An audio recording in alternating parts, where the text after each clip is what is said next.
के सींग। ईरान के किसी गांव में एक किसान रहता था। उसके 2 बच्चे थे, बेटी का नाम नूर और बेटे का नाम उमर था। किसान ने एक गाय पाल रखी थी। गाय बहुत खूबसूरत थी।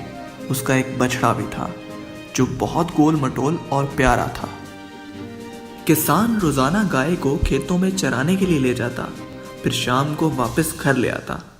गाय रोजाना बहुत सा दूध देती, लेकिन वो बहुत चालाक और लड़ाका भी थी। अपने सींगों से रोजाना किसी को जख्मी कर देती। एक दिन गाय ने अपने मालिक ही को टक्कर मार दी। सींग चुभने से किसान जख्मी हो गया।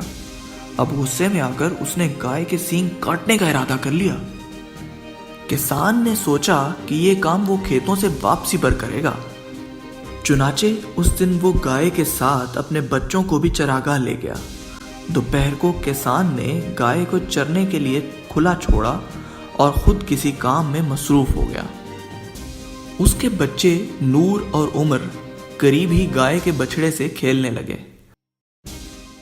अचानक झाड़ियों में से एक भेड़िया निकल आया। आते ही उसने बछड़े पर हमला कर दिया। गाय ने जब बछड़े को मुसीबत में देखा तो वो फौरन भेड़िया की तरफ लपकी।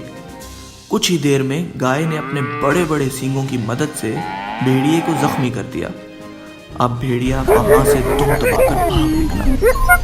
इतने में किसान भी भागकर गाय के पास आ पहुंचा। उसने अपने बच्चों को गले लगाया, फिर बछड़े को प्यार करने लगा।